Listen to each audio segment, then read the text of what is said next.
merubah cara kalau memang ada harus yang diubah, dan juga motivasi beribadah, ya. Mari kita baca Lukas pasal yang ke-10 ayat 38 sampai dengan ayatnya yang ke-42. Maria dan Marta ketika Yesus dan murid-muridnya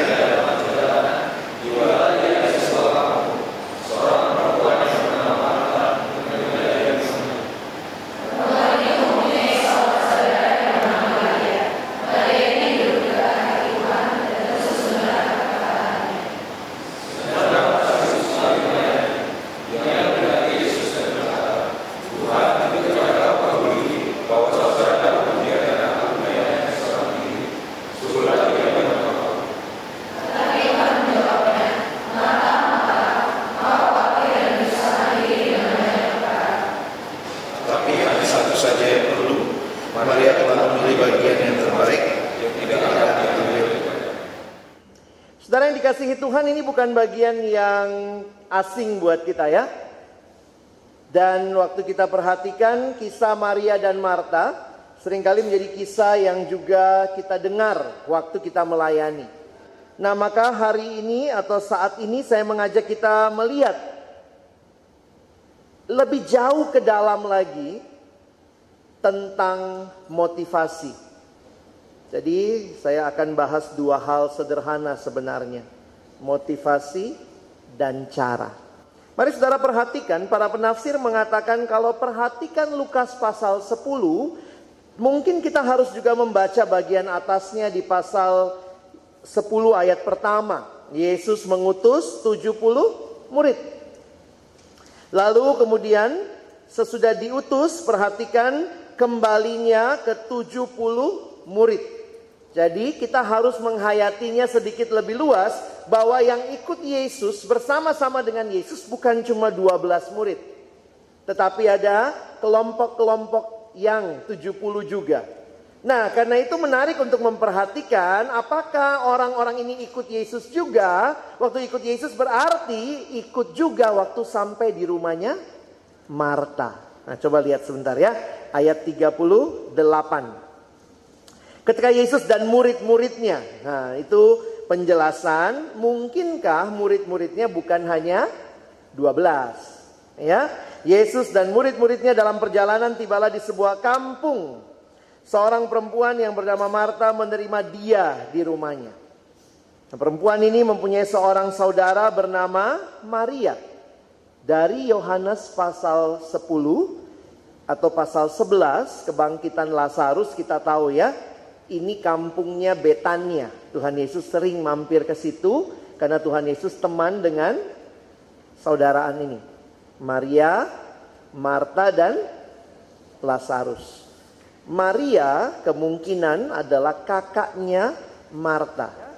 Coba lihat ayat 39.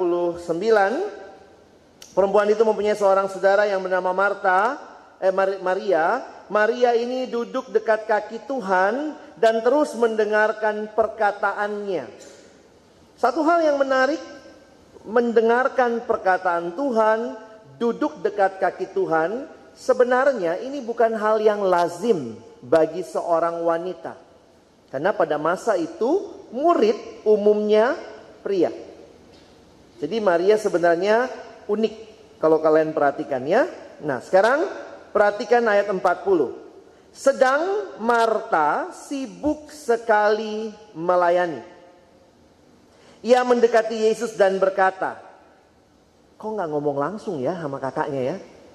Coba nih kira-kira kalau Yesus datang duduk gitu ya, harusnya kan ngomong aja.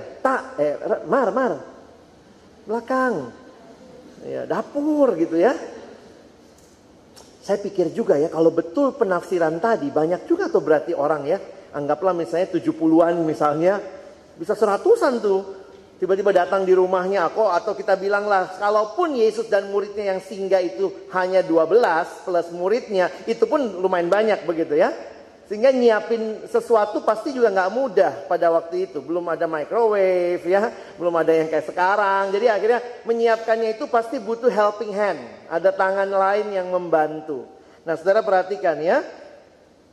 Nah, dia ngomong sama Tuhan dan berkata, Tuhan, tidakkah engkau peduli bahwa saudaraku membiarkan aku melayani seorang diri? Suruhlah dia membantu aku. Permohonannya unik ini ya. Dia datangnya sama Tuhan lagi ya. Kenapa dia kira-kira ngomongnya sama Tuhan? Apa yang dia harapkan responnya Tuhan Yesus? Kita semua bisa nebak lah. Pasti Tuhan Yesus ngomong, Maria, tuh Marta hebat. Luar biasa kan? Karena Marta melayani. Jadi sebenarnya kalau kita lihat dari kalimatnya saja, nampaknya Marta mau dapat kredit. Dia minta Tuhan, tidakkah engkau peduli? Tuhan, kalau engkau peduli, suruh kakakku bantu aku di dapur. Jawaban Tuhan Yesus sekaligus menjadi satu teguran buat Marta. Karena ternyata beda sekali yang kita pikirkan, apa yang jadi respon terhadap hal ini. Perhatikan ayat 41. Tetapi Tuhan menjawabnya. Siapa yang dijawab? Marta. Lalu Tuhan ngomong, Marta, Marta. Gitu kali ya. Ini kan kutipan langsung ya. Nggak mungkin kan Tuhan Yesus ngomong, Marta, Marta. Ya. Jadi coba bayangkan ya. Marta, Marta. Please deh. Saya waktu perhatikan gini ya. Jadi dia kayak pengen dipuji, malah ditegur gitu ya. Marta, Marta, engkau khawatir dan menyusahkan diri dengan banyak perkara. Tetapi hanya satu saja yang perlu. Maria telah memilih bagian yang terbaik, yang tidak akan diambil daripadanya. Nah, saya mau fokus kepada ayat 41 dan 42. Kalau teman-temanku perhatikan terjemahan yang lain, di dalam kalimat bahasa Inggris misalnya dikatakan begini. But the Lord answered, 41, Marta, Marta, you are anxious and troubled about many things. You are anxious and troubled about many things. Jadi ini kontras. Marta sibuk dengan banyak perkara, Maria cuma pilih satu. Nah, ini hal yang unik yang saya coba pikirkan.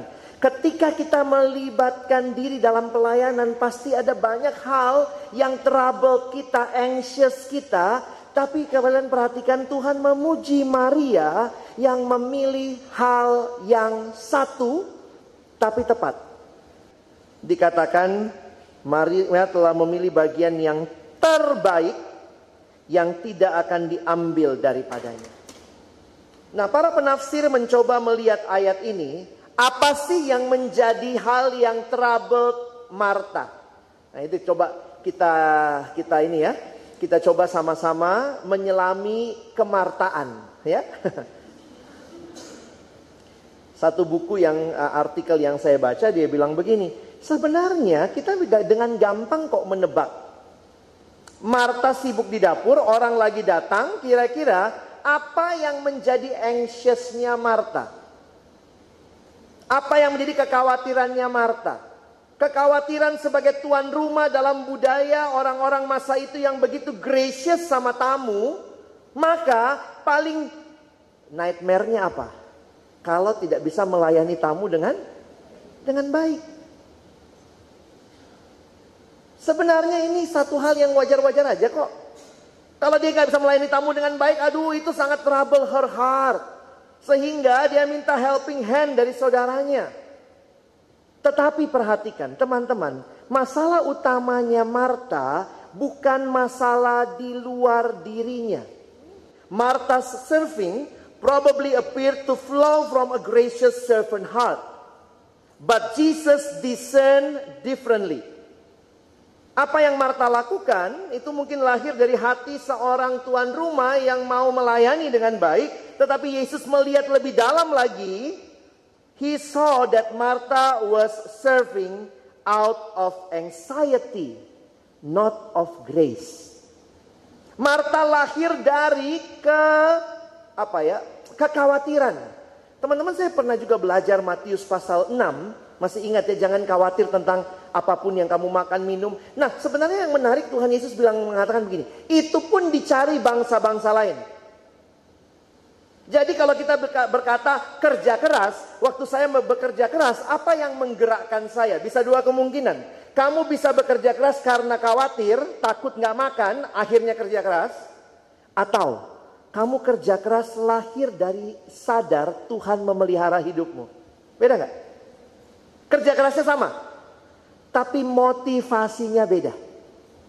Kita mau bicara apa hari ini? Motivasi. Periksa hati kita. What is the heart of the problem? The heart of the problem is the problem of the heart. Masalah utamanya adalah masalah hati. Martha trouble dengan begitu banyak hal yang mungkin dalam logika kita. Pada waktu itu dia mau melayani orang banyak dan tidak ada kesempatan itu karena tidak ada bantuan. Atau dia tidak maksimal mendapatkan itu. Saya baca artikel, tahu nggak judulnya apa? Whom you are really serving. Siapa yang sesungguhnya engkau layani. Ketika hati nggak beres, hati itu tidak tenang, hati itu khawatir, dan hati itu hanya mencari fokusnya saya dipuji, saya dapat sesuatu, maka sebenarnya kita nggak siap melayani. Kenapa? Karena hatinya sebenarnya tidak sedang melayani di luar diri kita. Mungkin yang kita sedang layani adalah diri kita sendiri. Kata yang dipakai, engkau khawatir dan menyusahkan diri dengan banyak hal. Itu gambarannya begini. Mungkin Martha sih bisa aja kali ya dengan cepat bikin telur ceplok, selesai dia ikutan sama Maria di kaki Yesus. Harusnya bisa. Tetapi dia trouble dengan berbagai hal, menyusahkan diri dengan banyak perkara. Dan akhirnya apa? Mungkin dia mau bikin telur ceplok bentuk pita, pakai hati, terus kemudian ada apanya di sampingnya. Sehingga akhirnya dia habis waktu di mana? Di dapur. Yesus tidak selamanya lewat Betania. Sekali-kalinya lewat, kok sibuk di dapur. Nangkep gak? Dua hal muncul dalam benak saya. Ternyata apa yang muncul di permukaan itu lahirnya sebenarnya dari hati yang dalam. Itu masalah motivasi. Dan kalau hatinya benar, seharusnya caranya juga benar. Sementara cara yang di atas pun walaupun kelihatan benar, bisa jadi juga lahir dari hati yang berbeda. Kita itu adalah orang-orang yang memang menyembah Tuhan. Hati kita itu memang longing for Jesus. Hati kita itu memang mau berpaut sama Tuhan. Dan itu kemudian ditindaklanjutin dengan cara-cara yang baik.